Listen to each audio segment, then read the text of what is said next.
கடன், வீரம், சோகம், கோபம், களிப்பு, அவசரம் எல்லாத்துக்குமே சம்பல் தான் உவமை.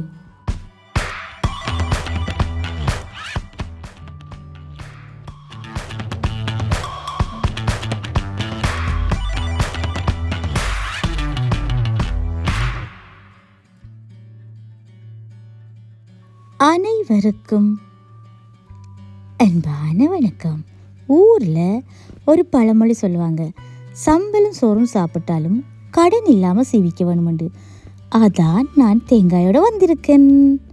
வாங்க இன்னைக்கு தேங்காய்ப்பு சம்பல் எங்கட வீட்டு முறையில் எப்படி செய்கிறேன்னு பார்க்கலாம்.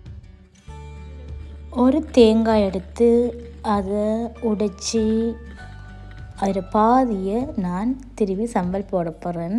இப்போ இங்கால தேங்காய் போட என்ன சேர்த்து இடிக்கலாம்னு பார்க்கலாம் வாங்க. செத்தல் மிளகாய் 15 எடுத்திருக்கிறேன். அதுக்கு 1 டீஸ்பூன் பச்சை கச்சான் கொட்டை அல்லது நிலக்கடலை, அதுக்கு 2 வெள்ளைப்பூடு அதாவது உள்ளிப்பல் அரிஞ்சு வச்சிருக்கிறேன். இது மலையாளத்தில் வெளுத்துள்ளின்னு சொல்லுவாங்க. இப்போ 1/2 டீஸ்பூன் கருப்பு மிளகு அல்லது 15 மிளகு எண்ணி எடுங்க. இதோட 1 டீஸ்பூன் பெருஞ்சீரகம், அதோட 4 மேசக்கரண்டி மாசி எடுத்திருக்கிறேன். இது நான் செய்த மாசி என்னுடைய கொஞ்சம் கூட எடுத்திருக்கிறேன். நீங்கள் உங்களோட வசதிக்கு ஏற்ற மாதிரி குட்டி குறைச்சி எடுக்கலாம் மாசியை. அதோட கறிவேப்பிலை பச்சையாகவும் போட போகிறேன், கொஞ்சம் பொரிச்சும் போட போகிறேன். இப்போ இவ்வளவும் பொரிக்கிற ஐட்டம். இனி இங்கால பச்சையாக ஒரு முழு வெங்காயம் போட போகிறேன். வெங்காயம் நிறைய போட்டால் சம்பல் டேஸ்ட்டாக இருக்கும். அப்புறம் பச்சையாக கொஞ்சம் கருவேப்பிலை போட போகிறேன். உப்பு, புளி, இதோட தேங்காய் பூ மற்றும் தேங்காய் எண்ணெய் 1 தேக்கரண்டி தான் பாவிக்க போகிறேன். இப்போ 1 தேக்கரண்டி தேங்காய் எண்ணெயை விட்டு மீடியத்துக்கும் கொஞ்சம் குறைவாக ஹீட்டை வச்சு இந்த செத்தல் மிளகாயை போட்டு பொரிச்செடுக்கிறேன். பாருங்கள், கவனமாக இருக்கணும். நெருப்பை கூட்டிட்டிங்கன்னு சொன்னால் மிளகா தீஞ்சிரும். இங்கே காம்பை நோண்டி போட்டும் போடலாம், இல்லை சம்பல் அடிக்கக்குள்ளேயும் காம்பு ஆட்டோமேட்டிக்காக கலண்டி வரும், நீங்கள் அதை எடுத்து விடலாம்.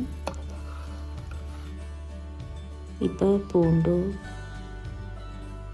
மற்ற சாமான்கள் எல்லாத்தையும் போட்டு ஓண்ட பொரிச்செடுக்கலாம்.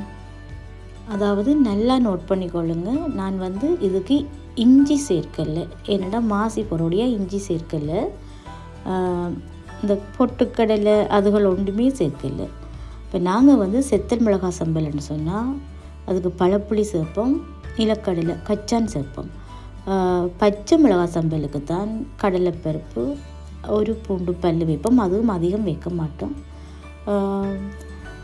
மற்றது இந்த ஏலம் கருவா கராம்பு அது எதுவுமே சம்பலுக்கு சேர்க்கறதில்ல.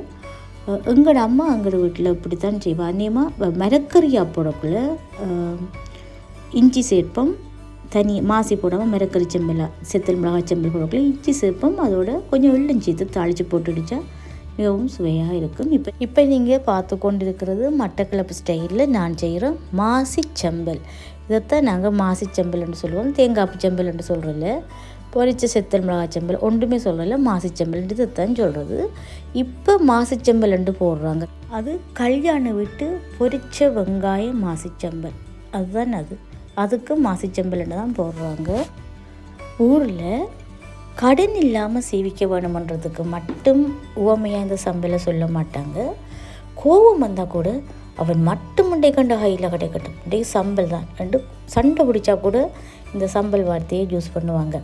அது மட்டும் இல்லை, ஹஸ்பண்ட் அண்ட் ஒய்ஃபுக்குள்ள சண்டை வந்தால் கூட ஒய்ஃப் சொல்லுவாள், இன்றைக்கு மண்ணாங்கட்டியே சமைச்சேன், இன்றைக்கு சம்பல் தானே உங்களுக்கு, அப்படி சொல்லுவாங்க. அது கூட ஃபன்னாக இருக்கும், சிரிப்பாக இருக்கும். அது மட்டும் இல்லை, ரொம்ப கவலையாக இருந்தால், அதாவது எனக்கு இன்றைக்கு சரியான கவலையாக இருக்குது, எழும்பி நின்று சமைக்கலாது, நான் சம்பல் போட போகிறேன்னு சொல்லுவாங்க. இப்போ நான் புளி சேர்த்து இடிக்க போகிறேன். இது கொட்டை எடுத்த புளி, அதாவது பழப்புளி. நாங்கள் பொரிச்ச செத்தல் மிளகாய் சம்பலுக்கெல்லாம் பழப்புளி தான் போடணும், அதுதான் சுவையை அதிகப்படுத்தும். சிலர் தேசிக்காய் புளி அதாவது எலுமிச்சம்புளி போடுவாங்க, அதை விட பழப்புளி தான் நம்பர் 1 டேஸ்ட்டை கொடுக்கும் உங்களுக்கு. நான் ஜூஸாக போடுறதில்ல, என்றால் சில வேளை சம்பல் தண்ணியாக போயிடும். இப்போ அந்த அம்மியில் வச்சு அரைச்சி செய்கிறது அதுக்கும் நாங்கள் ஜூஸாக சேர்க்குறதில்ல. அப்படி அம்மியில் இதை வச்சு அரைச்செடுத்தால் அதுதான் இந்த கேரளா முறையில் சொல்லுவாங்க சம்மந்தி என்று, அது அப்படி வரும். நாங்கள் தேங்காய்ப்பை கொஞ்சம் கொஞ்சமாக சேர்த்து இடிப்போம். இடிக்கக்குள்ளே கிண்டி கிண்டி விட்டு இடிக்கணும், அப்போ தான் எல்லாம் சேர்ந்து இடிபடும்.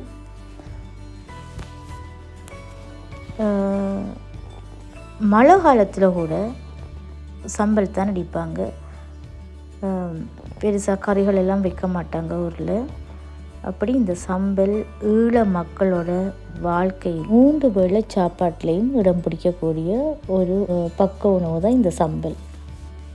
இப்போ எங்களோட சம்பல் ரெடி. இதை சுட சுட சோறோட வச்சும் சாப்பிடலாம், இல்லை சுட சுட புட்டோடையும் வச்சு சாப்பிடலாம், இடியப்பத்தோட பானோட எல்லாத்தோடையும் வச்சு சாப்பிடலாம். மிகவும் சுவையான ஒரு சம்பல். கண்டிப்பாக ட்ரை பண்ணி பாருங்கள். நன்றியுடன் தீபா.